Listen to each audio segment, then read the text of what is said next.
Buenos días, jóvenes. Vamos a empezar la clase de literatura. Lo primero que voy a decirles es cómo van a realizar su proyecto individual. Ya tenemos que hacer los proyectos para tener listos los del módulo 1, posteriormente los del módulo 2, para que sepan qué es lo que van a realizar.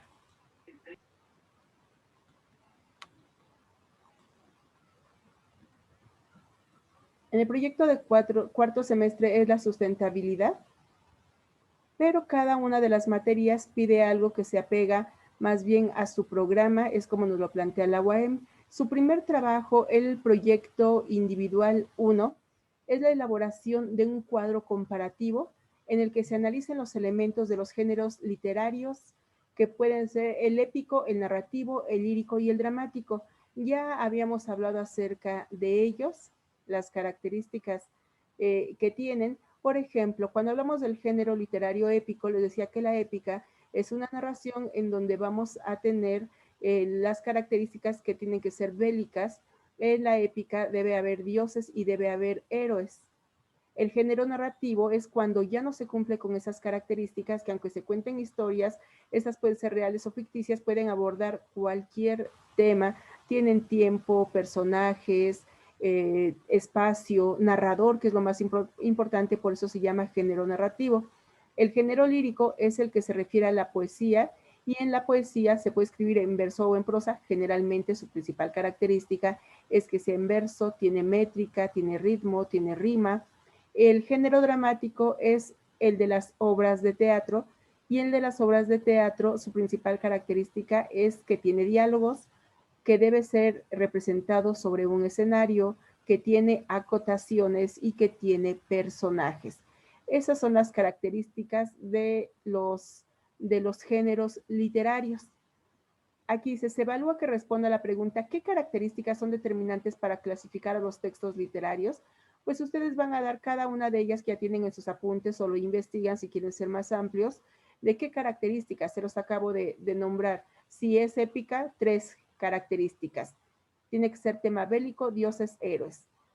Género narrativo, sus características: narrador, personajes, tiempo, espacio.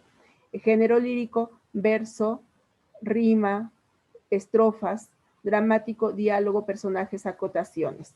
Y después van a notar entonces las características y lo van a ejemplificar con un fragmento de la obra y un autor. Por ejemplo, en el fragmento de la épica pueden poner un fragmento de la Ilíada, de la Odisea, del Mío Cid y el autor correspondiente. En el de la novela, pues ponen solo un fragmento de la novela de su preferencia y qué autor es. El género lírico, anotan un poema, anotan quién es el autor, y en el género dramático un fragmento de obra de teatro. Con que tengan ahí 2, 3 diálogos, ya con eso es suficiente y están cumpliendo con las características. Lo que van a notar en sus datos de identificación en la parte superior, nada más es el nombre de la materia, que sería literatura. Van a anotar su nombre por apellido, paterno, materno, nombre y el grupo. Y el título aquí es trabajo individual o proyecto individual, cuadro comparativo. Y eso sería la actividad. La van a entregar el próximo sábado.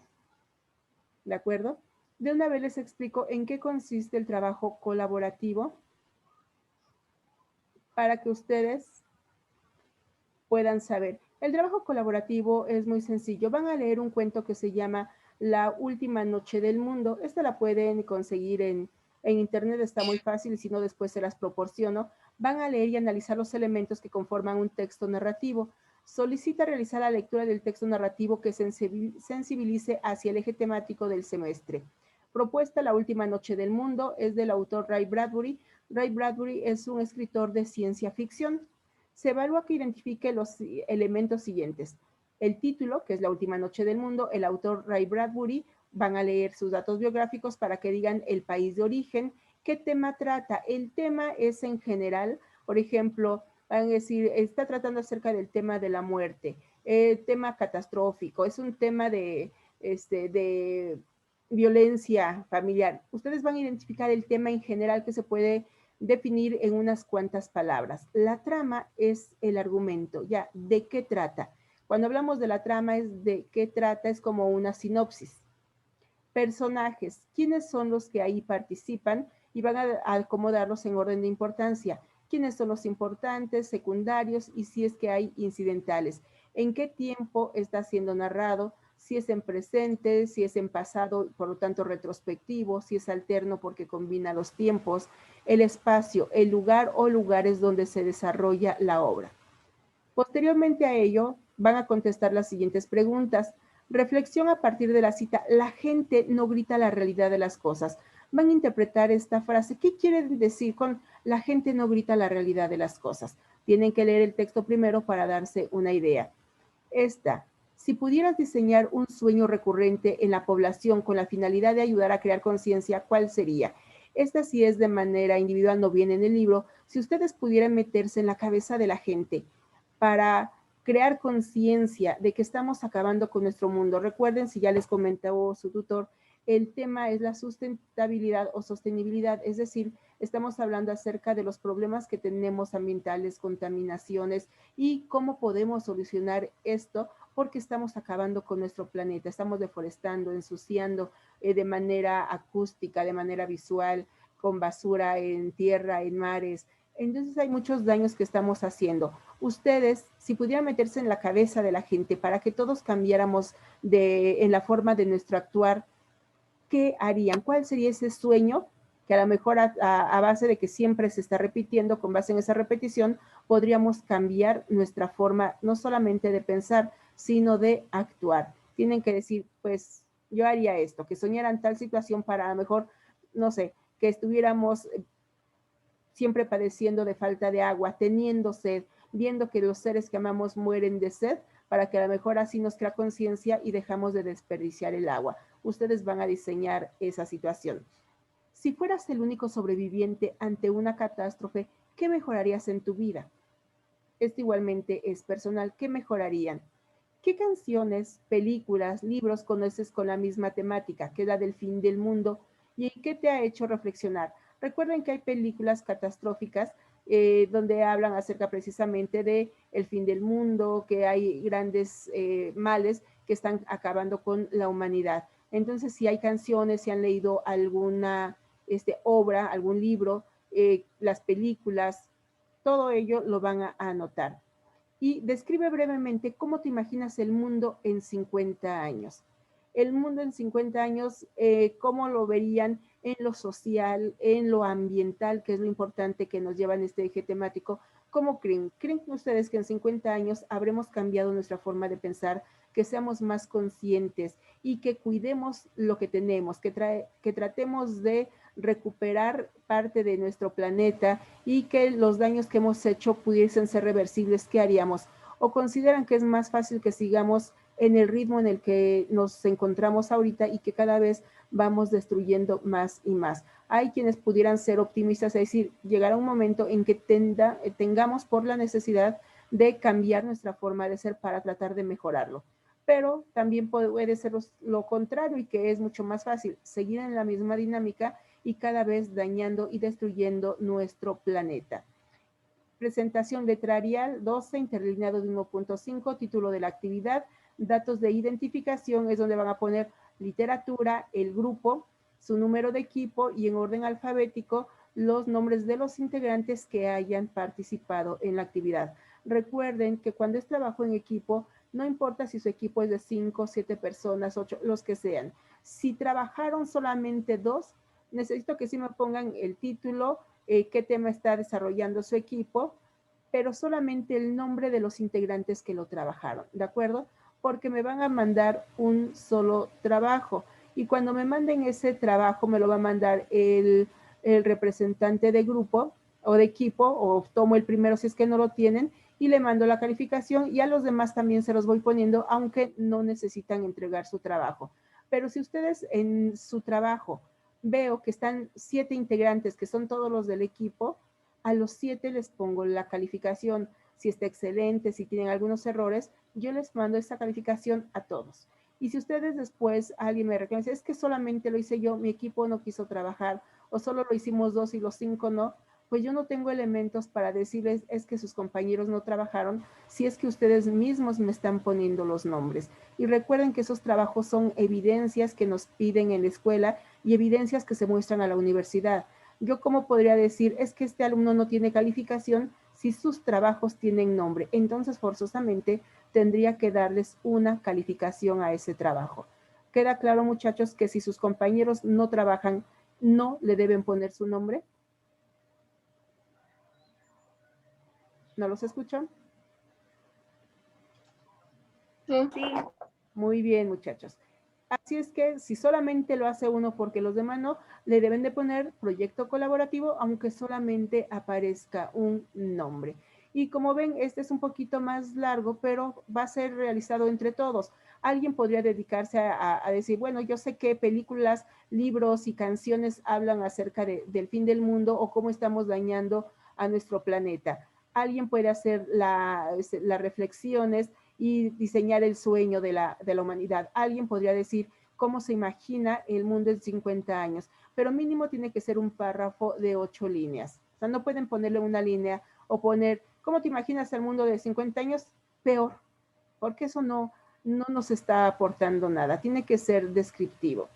Y pues aquí todos tienen que leer es un cuento, ni siquiera es tan largo, porque solamente es un cuento para que sepan de qué está tratando. ¿Alguna duda al respecto, muchachos? ¿No? Esto de todas maneras va a estar en el tablón de Classroom para que lo puedan consultar. No es necesario que anoten nada, puesto que se los voy a mandar. Aquí ya tenemos todos los demás trabajos, pero no les vayan haciendo caso, nada más voy a subir la parte del primero, mejor para que no se confundan.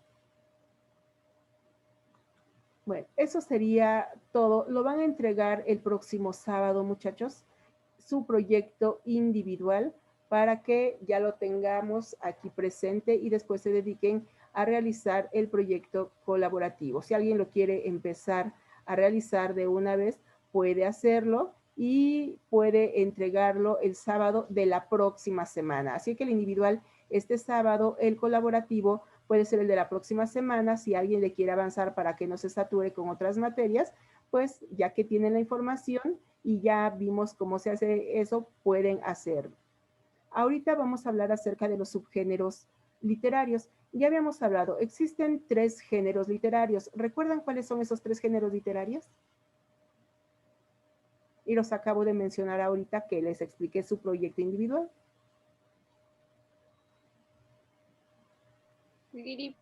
Lírico, épico, narrativo. Ay, no sé cuál es más nuestro. Sí. Y dramático. Y dramático, perfecto. Tenemos los 3 géneros y les decía, el épico se convierte en narrativo, por eso solamente en la actualidad se dice que tenemos 3 géneros literarios, pero tenemos que hacer esa distinción, el épico que se transforma en narrativo, que es para todo tipo de obras escritas en prosa, y dentro de ellos vamos a tener los subgéneros. Los subgéneros son los tipos de obras que pertenecen a esos géneros, porque no toda la narrativa es igual. Tenemos dentro de los más importantes subgéneros literarios, está principalmente la novela, que son géneros mayores. Subgéneros mayores es la novela y el cuento, porque tienen mayor importancia. Y los subgéneros menores vamos a tener a la leyenda, vamos a tener fábula y vamos a tener a los mitos. Algunas anécdotas pueden ser de carácter literario. Dentro de lo narrativo también está el ensayo, pero no siempre los ensayos son literarios. Algunos sí lo son, por ejemplo, ensayos de Octavio Paz, que precisamente tanto su lírica, su obra poética como ensayística es lo que le da el Premio Nobel de Literatura en el 90. Así es que no todo el ensayo es literario y lo que estamos viendo en este caso es la materia de literatura y por ello es que hablamos de la novela, hablamos de los cuentos, de las fábulas, de los mitos y las leyendas como parte de los subgéneros narrativos. Vamos a ver lo siguiente. No es necesario ahorita, chicos, que anoten nada. Todos se los voy a mandar a tablón de Classroom. Siempre voy a utilizar el tablón para mandarle la parte teórica, para que ustedes sí, en casita, en un tiempo que tengan libre, pasen a sus apuntes. Si no quieren hacerlo, les da flojera, bueno, lo imprimen, si es que tienen esa posibilidad y lo van engargolando, porque de esas partes teóricas es donde voy a sacar las preguntas para examen. No voy a inventar temas que no hayamos visto. Todo está sustentado en lo que veamos, pero si les dicto en clase, se me va mucho tiempo y no podemos abarcar el análisis de las obras. Así es que por ello es que ustedes lo tendrán que hacer aparte. Les decía, eso es lo malo de tener solamente 2 sesiones a la semana. Vamos a ver aquí los subgéneros narrativos. Y les decía, los subgéneros narrativos son las obras que pertenecen a cada uno de esos géneros y estamos empezando por los narrativos. Por lo tanto, son aquellos que se escriben en prosa, que van a tener renglones y que van a formar párrafos como los que tenemos aquí. Esto es un texto en prosa. Pero hablando de literatura, los subgéneros mayores, se llama así, subgéneros mayores, son 2, el cuento y la novela. Nos dice que el cuento es una narración breve de hechos ficticios protagonizada por un número reducido de personajes y con un argumento sencillo. No lo pueden complicar porque tiene que ser en muy poca extensión y si ponen muchos personajes, muchos temas, tendría que ser complicado como es en la novela que se van entrelazando y el espacio no les alcanzaría. Existen 2 tipos de cuentos. Tenemos los cuentos populares que también pueden llamarse cuentos folclóricos porque son de tradición oral, son los más antiguos y se van dando en la oralidad y por eso es que a veces pueden ir cambiando poco a poco sus versiones, pueden tener un poco de diferencias y se cuenta a través de generaciones. Tenemos los otros cuentos que son los de carácter literario y que ellos sí han sido hechos por un autor y tiene que ser, por lo tanto, escrito. Y cuidan estos últimos, los literarios, pues cuidan más su lenguaje, la esteticidad, porque recuerden, siempre cuando estamos ante el lenguaje escrito, se tiene más cuidado que cuando es lenguaje oral. Después está la novela. La novela, esta es una narración extensa que está en prosa y cuenta sucesos imaginarios que pueden tener una base real, como el de la novela histórica, que parten de sucesos reales, pero tampoco es un texto histórico fidedigno, sino que la va cambiando para hacerla más emocionante, le pone ficción para desarrollar la trama de la obra. Con argumento complejo, porque utiliza diferentes temas que se van entrelazando. Caracterización exhaustiva de los personajes. Tanto en el cuento como en la novela va a haber descripción, es muy importante. Les decía, no porque sea narrativo no va a tener descripciones, siempre se pueden intercalar estos tipos de textos. Sin embargo, dentro de la novela aún es más importante que en el cuento porque tiene que ser muy detallado. Hay obras como La corriente realista donde podrían pasar 2 hojas describiendo cómo es el vestido de un personaje, de una de las personajes. ¿Por qué? Porque tiene que ser minucioso, porque a través de ello es que nosotros podemos imaginar cómo es la persona, tanto en lo físico como en sus emociones, en su actuar, de qué manera se viste. Si nos dice es que viste muy elegante, uno puede imaginar elegante cada quien dependiendo de su propio gusto, pero si nos dice poco a poco cómo es el vestido, qué tela, las arruguitas que tiene, qué adornos, cómo lo porta, pues uno lo va imaginando. Eso es lo importante dentro de la literatura, que lo que estimula es la imaginación. Con frecuencia se incluyen fragmentos descriptivos y dialogados, los cuales contribuyen a dar viveza al relato. Existen varios subgéneros dentro de la novela, los más característicos son que tengamos novelas fantásticas, realistas, históricas, las de aventura, la policíaca, de ciencia ficción, novela rosa, novela negro de terror, entre otras. Aquí yo creo que la única, a lo mejor digan, ¿cuál es la novela rosa? La novela rosa es como la novela de amor, ¿sí? La de final feliz.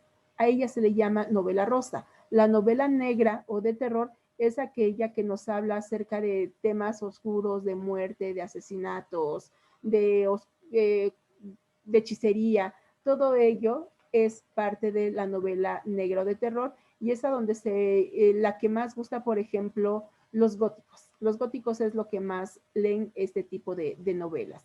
Vamos a ver aquí que los elementos que constituyen una novela son lo que debemos de tomar en cuenta, la biografía del autor, para saber quién lo escribió. Siempre es importante dar una miradita a los datos biográficos, por lo menos para saber de dónde es, si es norteamericano, mexicano, si es ruso, si es italiano, de dónde es. porque eso nos ayuda a plantearnos el marco histórico. El marco histórico es situarlo en un momento, en un tiempo real, al autor. Y con base en el autor, pues muchas veces su pensamiento, lo que están viviendo, es lo que se va a plasmar en la obra literaria. Esto tiene mucho que ver el marco histórico con las corrientes narrativas, que está hasta abajo, corrientes literarias, y sus características, porque dependiendo del tiempo uno lo puede ubicar. Decimos siglo XVI, pues es renacentista. Siglo XVIII, es neoclásico, no, sí es de la corriente romántica.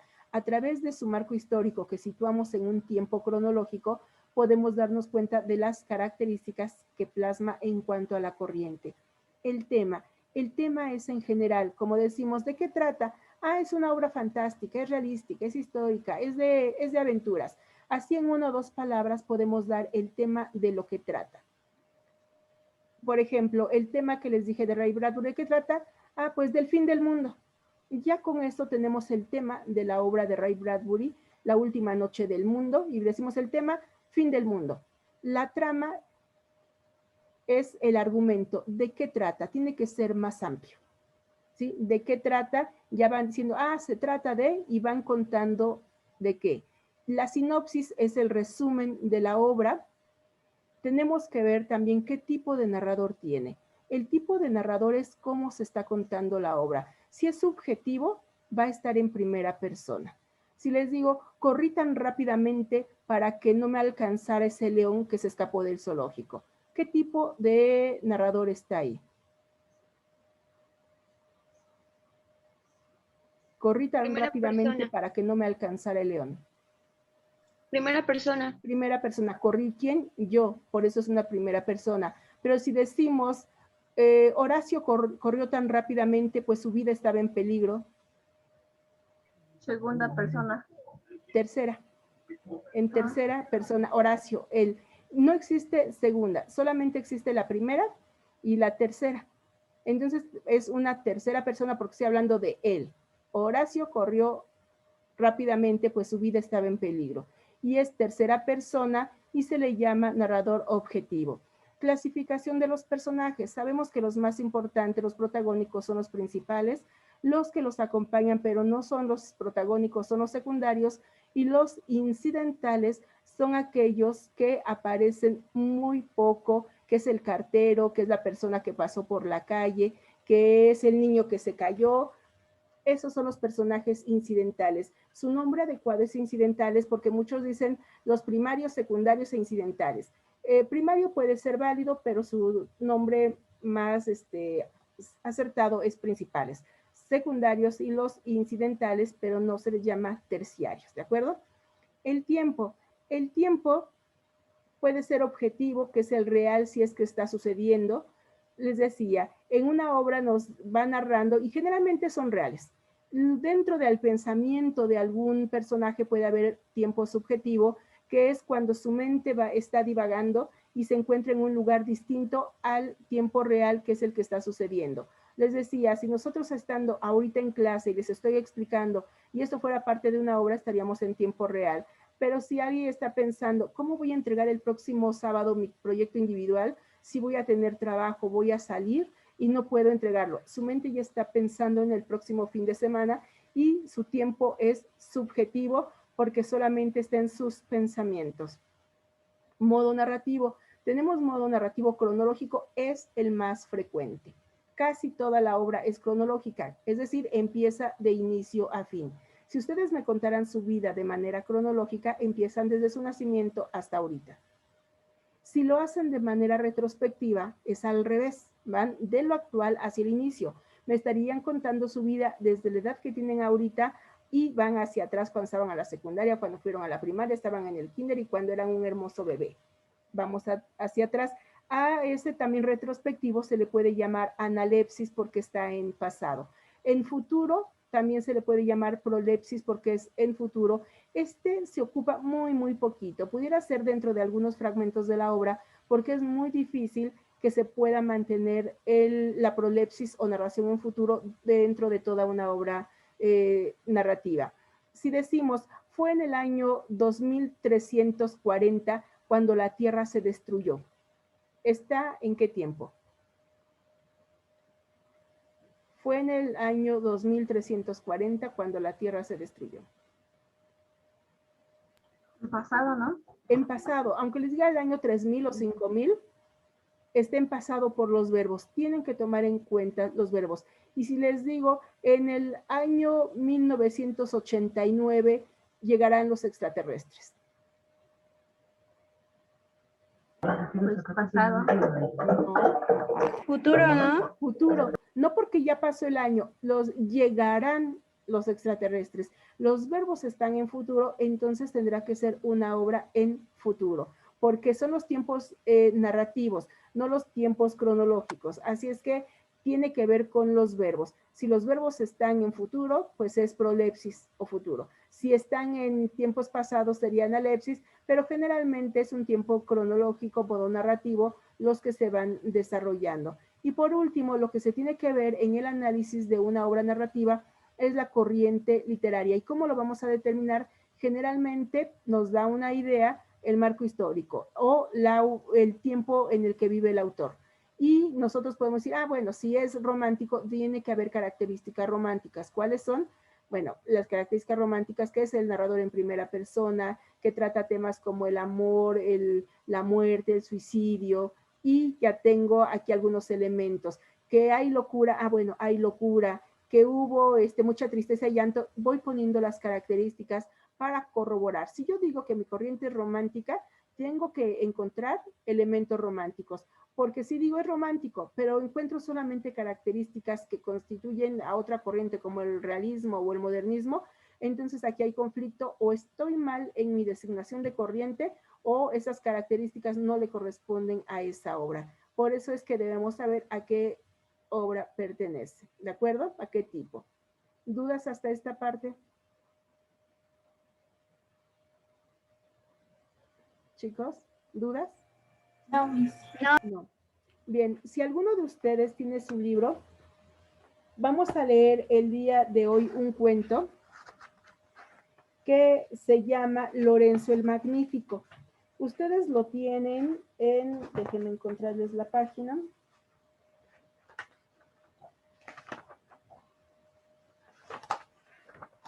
Está en la página 26, 27.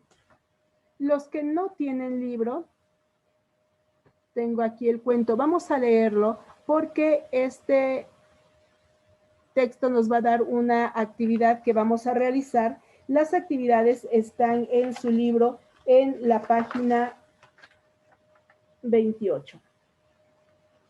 Bueno. ¿En qué página está la lectura, maestra? ¿En qué página está la lectura? La lectura en la página 26. Gracias. De todas maneras, este cuento se los voy a subir a Classroom, pero este sí va ahí para actividad porque tienen que sacar las características que que acabamos de explicar. Van a hacer esto. Aquí lo único que no van a poner es la corriente porque no hemos visto corrientes. Es el único punto que no van a realizar ustedes. Todo lo demás sí lo van a aplicar. Así que este texto completito lo voy a subir y ustedes van a hacer el análisis. Vamos a leer porque nos quedan 8 minutos de clase. Lorenzo el Magnífico es de la escritora mexicana Cristina Pacheco. Todos los sábados a las 8 en punto de la mañana aparecía en alguna de las casas donde estaba el cuidado del jardín, los arriates o un simple patio sombrío, donde el florecimiento de magnolias, nísperos y camelias era parte de los milagros que, según don Lorenzo, el jardinero, Dios realiza para darnos pruebas de que aún existe. Don Lorenzo era un hombre corpulento, de espaldas anchas, manos nudosas y ásperas. Remataba su cuello una cabeza perfecta. En el pelo siempre traía entremetidas hojas secas, ramitas, pétalos. Eso daba aspecto de dios pagano a aquel hombre vestido con ropas imposibles de discernir, recubiertas de lodo, descoloridas, entre remiendos y costuras burdas, formaban una textura semejante a la corteza de un árbol. El jardinero aparecía en la casa derramando tierra y disculpas porque sus zapatones dejaban terroncitos y huellas de su paso. Invariablemente daba al principio del trabajo un monólogo que era una excusa adelantada por la lentitud con el que lo realizaría. Antes era diferente, porque me ayudaban mis hijos, y juntos en un rato acabábamos. Desde que estudian ya no quieren trabajar conmigo, les da vergüenza enlodarse. Muchachos tontos, parece que no saben que al final de la vida todos acabaremos igual de interrogados. Mientras iba auscultando troncos y ramas, retoños y raíces, don Lorenzo tenía la costumbre de silbar canciones de otros tiempos. Si alguien se aproximaba, sustituía el silbido por una nueva justificación. Palabra, que si hubiera pajaritos, yo no chistaba, pero como no quedan, pues chiflo un rato para que las plantas se alegren, porque así tiene que ser, así están acostumbradas. En la soledad, con las manos clavadas en la tierra y los ojos dirigidos al cielo, don Lorenzo había llegado a la conclusión de que en el mundo hay cosas inútiles, no hay cosas inútiles ni objetos sin sombra. Y si no me lo cree, en un rato que tenga libre, fíjese bien y verá cómo saliendo el sol hasta la flor más chiquita la tiene. Eso quiere decir que aún las personas ignorantes y feas como yo están llenas de alma, o sea que también existimos para Dios. Aquel hombre que advertía la presencia del Todopoderoso en los infinitos milagros de la tierra, lo imaginaba como un ser perfecto, bondadoso, pero sobre todo de memoria infalible. Él sabe cada cosa que hay en el mundo, se acuerda de dónde están los ríos y las montañas, tiene presente en nuestros cuerpos las caras, porque después de todo nos hizo a su imagen y semejanza. Y por eso mismo Él quiere que muramos así, que lleguemos completitos al día del juicio final. Sabe que esa fecha estará presente en Dios Padre y que si éste ve, en vez de mirar lo que salen de los sepulcros, personas completas, las ve mochitas y rotas, a lo mejor se burla de su hijo y le dice, estas son las personas que tú creaste, por estos cachos de gente, fuiste a morirte en la cruz. En cambio, si llegamos enteros, lo felicitará. Es como uno con sus hijos. Si los ve que pasan de años, se alegra. Si en cambio reprueban por hacer mal el trabajo, se pone triste. Y aquella filosofía que dio sentido a la existencia de don Lorenzo fue también la causa de su muerte. Un sábado de julio, don Lorenzo llegó arrastrando una pierna. Ustedes perdonarán, comentó, pero es que me dio un santo porrazo, ya me pusieron fomentos de sal, no tarda en curarme. Una semana después apareció por el rumbo apoyándose en un bastón de apizaco. La tranca no es mía, claro, me la prestó mi compadre para que no me recargue tanto en la pata mala. Es lo mismo que cuando se quebra una rama, se necesita apoyo para que la horqueta mientras amaciza porque si no se rompe. Aunque cada sábado se despedía prometiendo que ahora sí para la próxima vengo aliviado, al siguiente regresaba apoyándose con más fuerza de su bastón.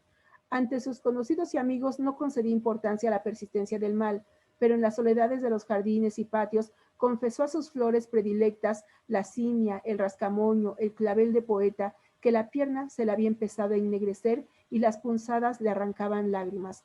Repentinamente don Lorenzo se ausentó de sus rumbos. En los setos creció el pasto y rebasó sus límites. De las enredaderas colgaban hojas secas, los follajes se aplomaron. Tan inesperadamente como había desaparecido, el hombre regresó. Ante la decadencia de los patios y jardines que estaba a su cuidado, explicó, ya ve que nunca falto, pero ahora sí no me quedó más remedio que irme unos días para Colman. Fui a ver un médico muy bueno. Él me estaba envenenando la enfermedad con un emplasto de colquico y beleño. Son plantas venenosas y por eso mismo, según me dijo el doctor, para mi caso son buenas porque únicamente el mal puede curar al mal. Aunque durante el día don Lorenzo procuraba convencerse de que iba mejorando gracias a los emplastos venenosos, en la noche se estremecía al ver cómo aquella mancha negra iba creciendo y oscureciéndole toda la piel. Ya ven, no les dije, cada cosa tiene su sombra, hasta la muerte cuando se nos va acercando. Don Lorenzo pudo haberse salvado, pero antes de morir nos explicó, ahora me salen con que si me dejo cortar mi pierna me alivio, pero yo no quiero, con una sola pata, ¿quién me dará trabajo? Y luego, ¿con qué cara me presento ante Dios el día del juicio final? Para que yo viniera al mundo, Él me prestó este cuerpo con su cabeza, con sus dos patas, sus manos. Así que, ¿cómo se lo devuelvo sin un cacho? No, a mí no me cortan nada. Cuando me muera, quiero estar enterito, con mi sombra completa y con toda mi alma adentro. Bueno, esto es lo que el cuento, muchachos, y lo que van a realizar es el análisis aplicando estas características. ¿Qué les parece este cuento, muchachos, de Cristina Pacheco, esta escritora contemporánea mexicana? ¿Por qué se murió don Lorenzo?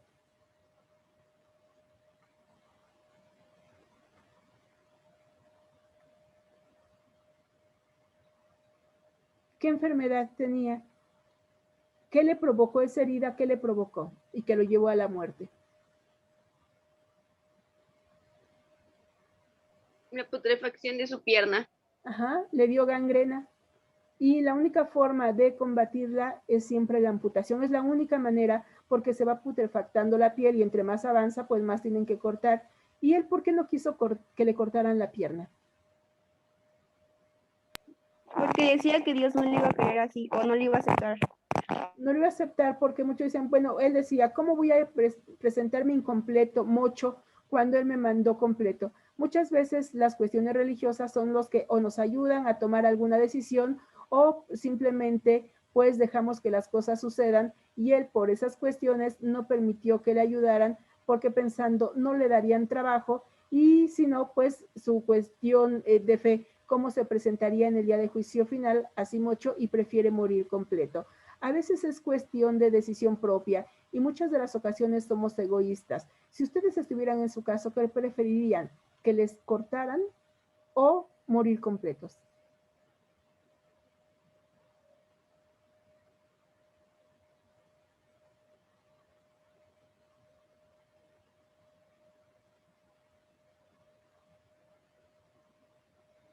¿Cuál sería su decisión?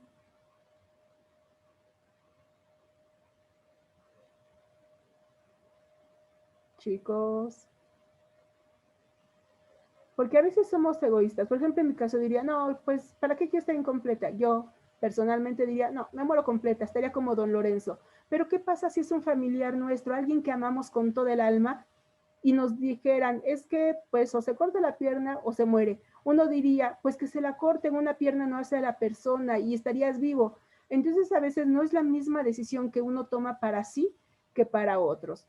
Bien, entonces por favor hacen el análisis porque ya estamos a segundos de que termine la clase y nos vemos. Si tienen alguna duda, me contactan por el WhatsApp para ayudarlos. Que tengan un excelente día, chicos, y nos vemos la próxima clase. Cuídense mucho, hasta pronto. Nos vemos. Hasta luego, Miss. Hasta luego. Hasta luego. Hasta luego, chicos.